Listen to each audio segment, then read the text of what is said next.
Que se passe-t-il lorsque la reine Camilla tente de briser le protocole royal et que la princesse Anne ne l'accepte pas? Eh bien, préparez-vous, car nous avons un affrontement royal entre les mains. La princesse Anne, toujours fidèle à son devoir et sans fioriture, ne comptait pas laisser sa belle-sœur enfreindre les règles de la monarchie. Dans un retournement de situation surprenant, Camilla a essayé de prendre les devants, mais la princesse Anne lui a rapidement rappelé les traditions inébranlables qui unissent la famille royale.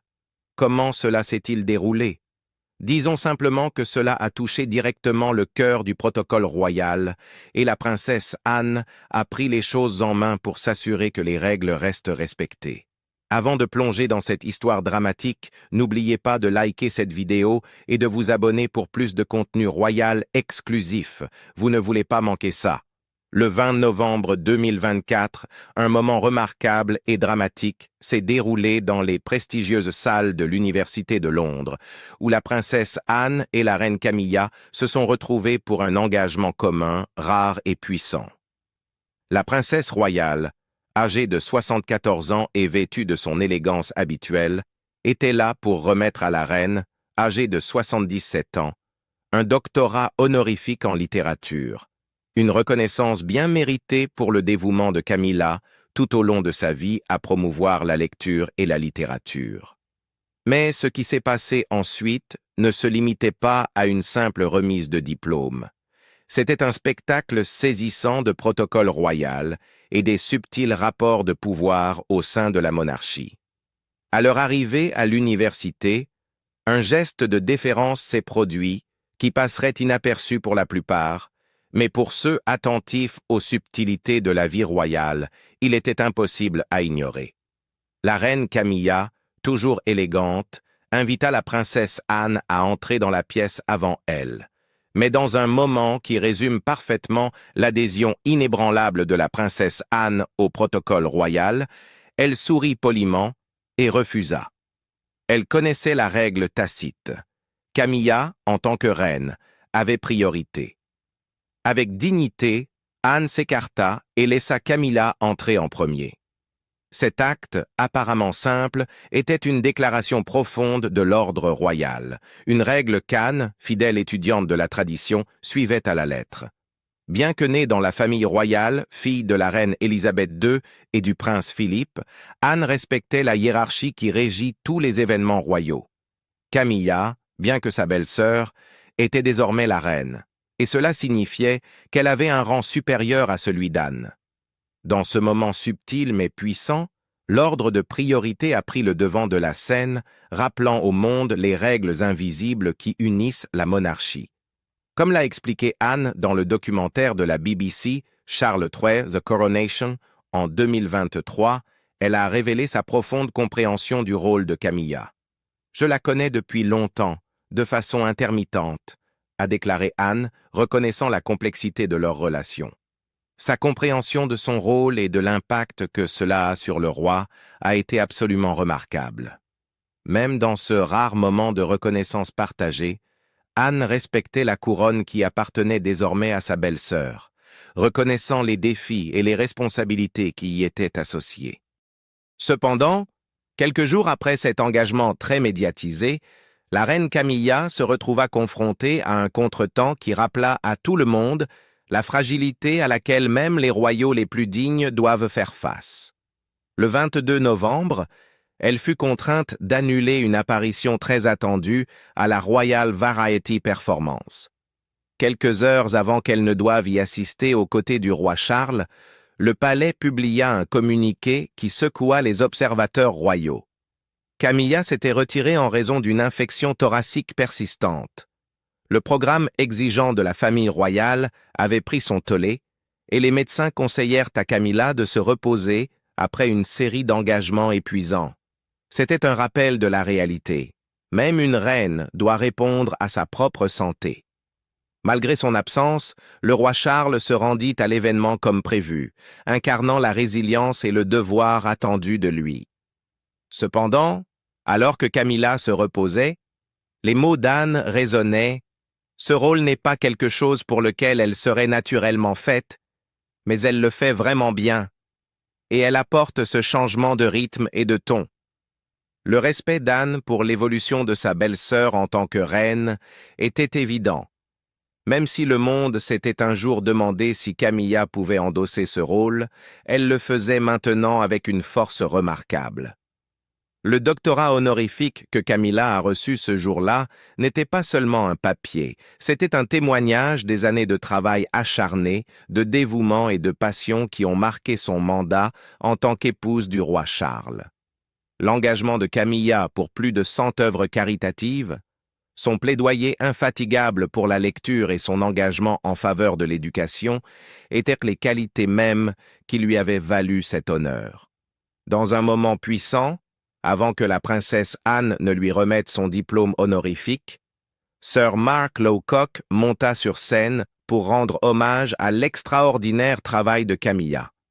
Sa Majesté a embrassé son rôle avec grâce, compassion et une énergie inépuisable depuis son mariage avec le roi Charles, déclara-t-il, sa voix remplie d'admiration. Il évoqua son engagement sans faille en faveur de la lecture, une cause qu'elle avait soutenue pendant des décennies.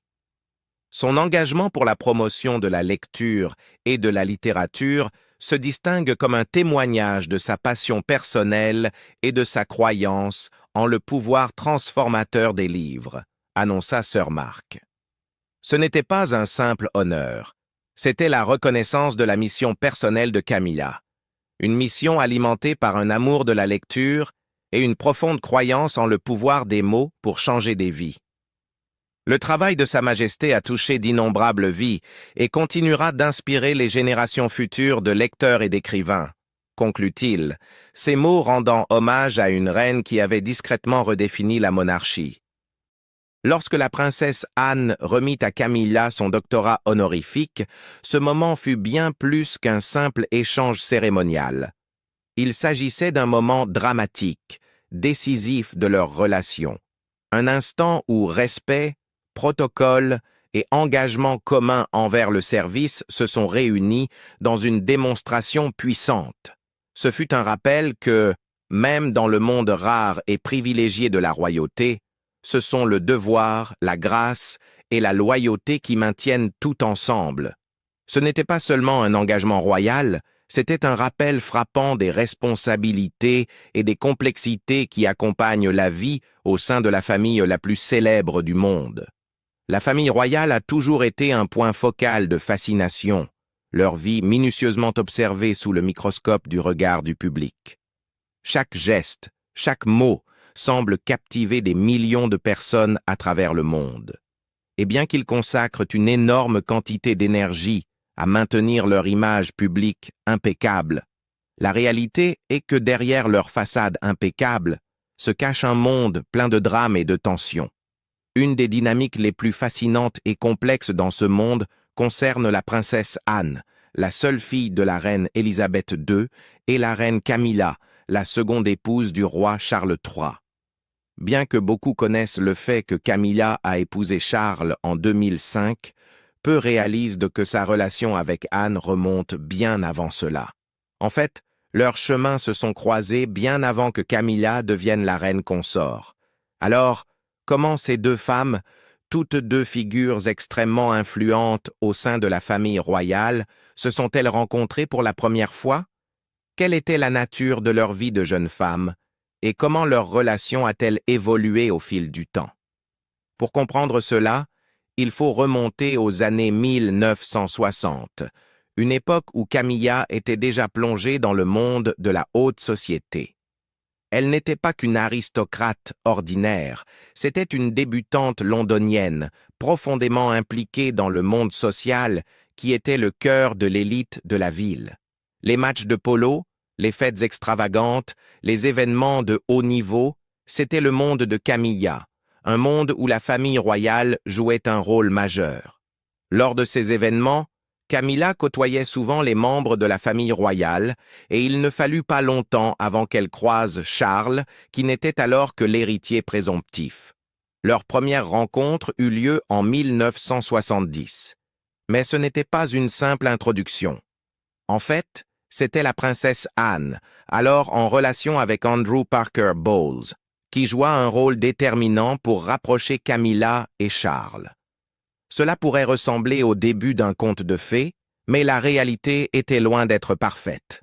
L'auteur Royal Penny Junor, s'exprimant auprès de l'Express, explique que la relation entre Anne et Andrew était le fil conducteur qui a finalement relié Camilla et Charles. C'est par Anne que Camilla a rencontré Charles, et à partir de là, l'histoire a pris un tournant compliqué. Junor décrit cela comme un petit flirt qui a commencé entre les deux. L'expression semble presque trop douce pour ce qui était, en réalité, une relation tumultueuse. Pour comprendre pleinement la dynamique, nous devons examiner la situation sous les deux angles. Comme mentionné, Anne était profondément impliquée avec Andrew Parker Bowles, qui deviendrait plus tard le mari de Camilla. Mais bien que la vie amoureuse d'Anne ait joué un rôle clé dans la rencontre entre Camilla et Charles, ce n'était pas la seule connexion qui comptait. La première rencontre entre Camilla et Charles a eu lieu lors d'un match de polo, un rassemblement qui semblait presque destiné à les réunir. Le cadre, le cercle social partagé, tout donnait l'impression d'une romance royale prête à éclore. Mais Camilla, fidèle à sa nature, n'était pas timide. Elle n'allait pas simplement rester en retrait. Au contraire, elle a fait une remarque audacieuse et frappante à Charles. Selon Town & Country, elle a dit « Ma arrière-grand-mère était la maîtresse de votre arrière-arrière-grand-père. Je sens que nous avons quelque chose en commun. » Ce fut un moment d'audace, une remarque à la fois effrontée et remplie de contexte historique. Camilla marquait son territoire de manière à donner le ton pour le reste de sa relation avec Charles.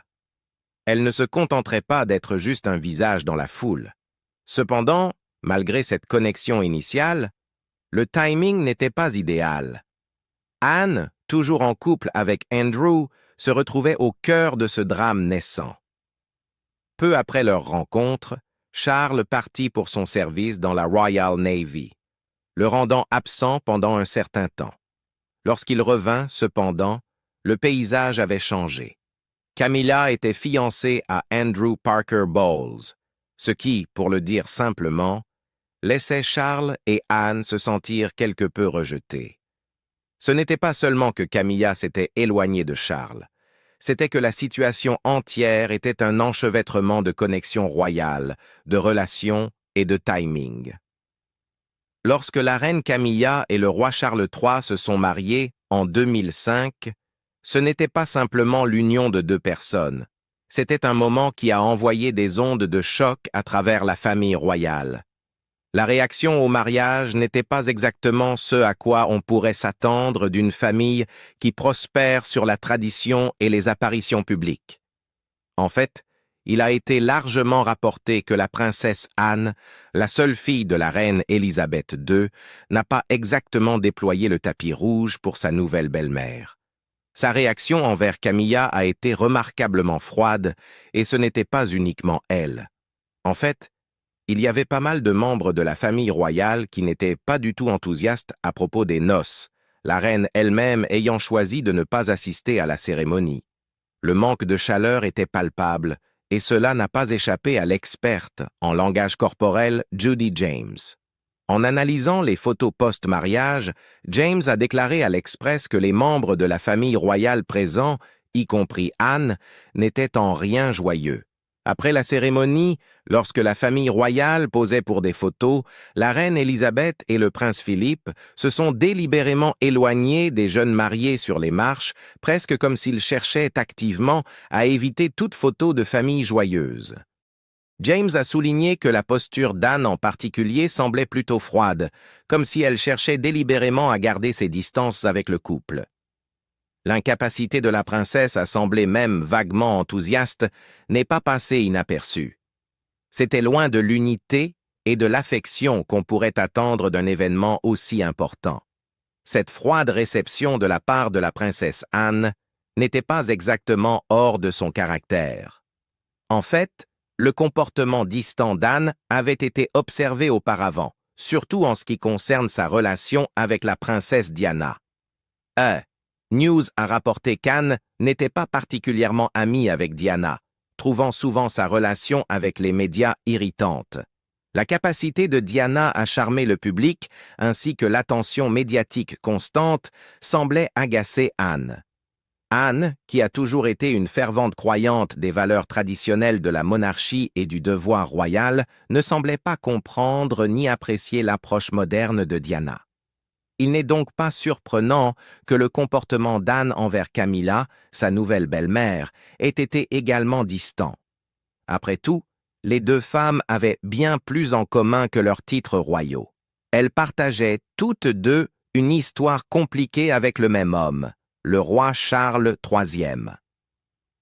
L'histoire entre Camilla et la princesse Anne remonte bien plus loin que leurs années adultes sous les projecteurs royaux.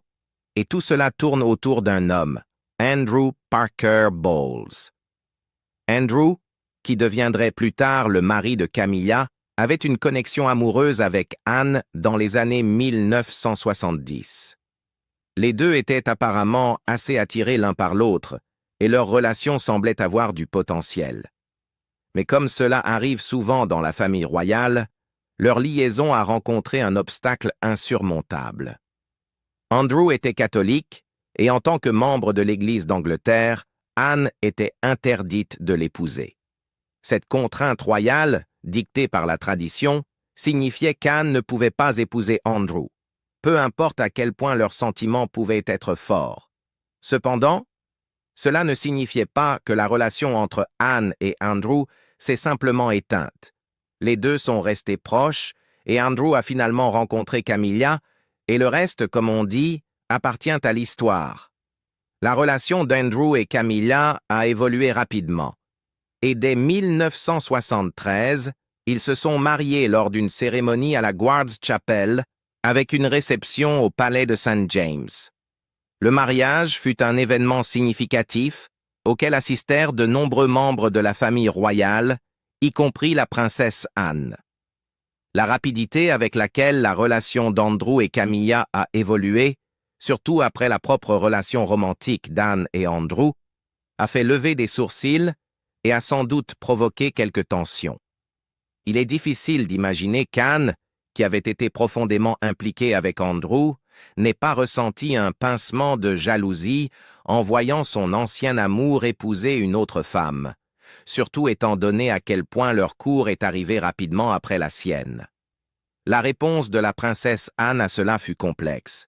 Bien qu'elle ait maintenu une présence relativement stoïque et réservée, il est facile de se demander s'il n'y avait pas une tension sous-jacente. Le fait qu'Anne ait assisté au mariage, tout en ayant un comportement tout sauf chaleureux, suggère qu'il pourrait y avoir eu plus en dessous de la surface. Mais qu'en est-il de Camilla? Était-elle consciente de cette tension?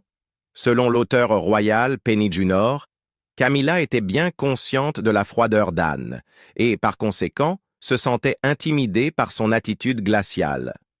Junor a décrit comment, après son mariage avec le roi Charles, Camilla continua à se sentir anxieuse et mal à l'aise autour d'Anne pendant des années. Les problèmes non résolus de leur passé, en particulier ceux impliquant Andrew, rendaient chaque interaction entre les deux femmes empreinte de tension. Comme l'a souligné Junor, l'affaire entre Anne et Andrew ne s'est pas transformée en mariage, mais il y avait une forte connexion entre les deux. Et même si leur relation s'est terminée sans une bague, leur lien est resté. Quelque chose qui a probablement mis Camilla mal à l'aise. Elle, qui était désormais mariée à l'homme qu'elles avaient toutes les deux partagé. Il n'est pas difficile de comprendre pourquoi Camilla pourrait se sentir mal à l'aise en présence d'Anne. Après tout, les vies des deux femmes s'étaient entremêlées de manière bien plus complexe que de simples coïncidences, et pour Camilla, le souvenir de l'implication amoureuse d'Anne avec Andrew était toujours présent en toile de fond. Quant à Anne, elle a toujours eu la réputation d'être directe et sans fioritures. Son attitude souvent abrasive, comme l'a dit Junor, rendait difficile pour les autres de l'aborder. Cela, combiné à l'histoire personnelle entre Anne et Camilla, a contribué à la distance entre les deux femmes. Cependant, au fil du temps, les choses ont commencé à évoluer. Bien qu'il ait fallu des années à Camilla pour se sentir à l'aise en présence d'Anne, il semble que les tensions aient fini par se dissiper. En fait, le chemin vers la réconciliation a été long et lent, mais comme c'est souvent le cas avec les affaires royales, le passage du temps et les exigences du devoir ont fini par adoucir les bords de leur relation. Nous avons tous entendu parler du scandale de triche qui a secoué la famille royale jusqu'à ses fondements. Mais que diriez-vous si nous vous disions que l'histoire, derrière la relation de Camilla, reine consort, avec le roi Charles III, est bien plus compliquée que ce que nous avons jamais imaginé?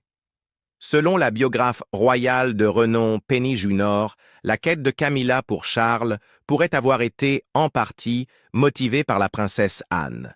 Dans un revirement surprenant, il est suggéré que Camilla ait jeté son dévolu sur Charles pour contrarier son petit ami de l'époque, Andrew Parker Bowles, qui était encore romantiquement impliqué avec Anne à l'époque. Selon Junor, il s'agissait d'une situation classique de œil pour œil. Si ce n'avait pas été pour l'infidélité d'Andrew, Camilla n'aurait peut-être jamais envisagé une relation avec Charles. S'exprimant lors du Henley Literary Festival, Junor a révélé que Camilla avait été passionnément amoureuse d'Andrew pendant des années. Cependant, la romance continue d'Andrew avec Anne, ainsi que ses autres aventures, l'ont poussé à bout.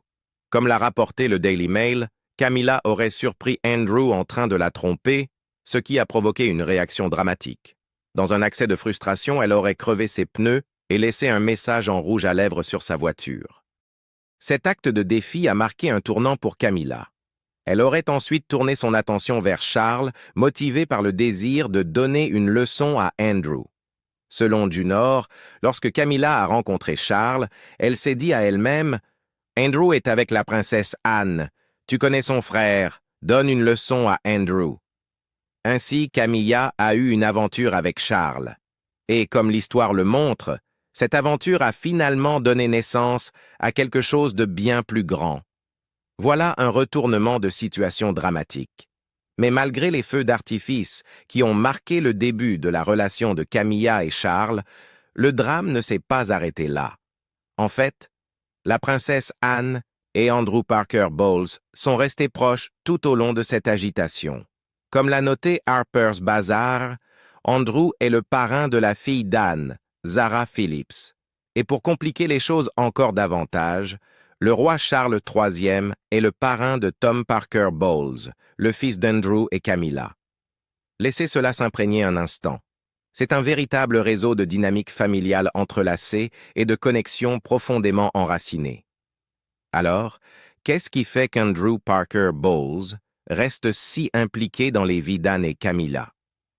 Harper's Bazaar suggère que la relation d'Andrew avec la famille royale remonte à bien longtemps.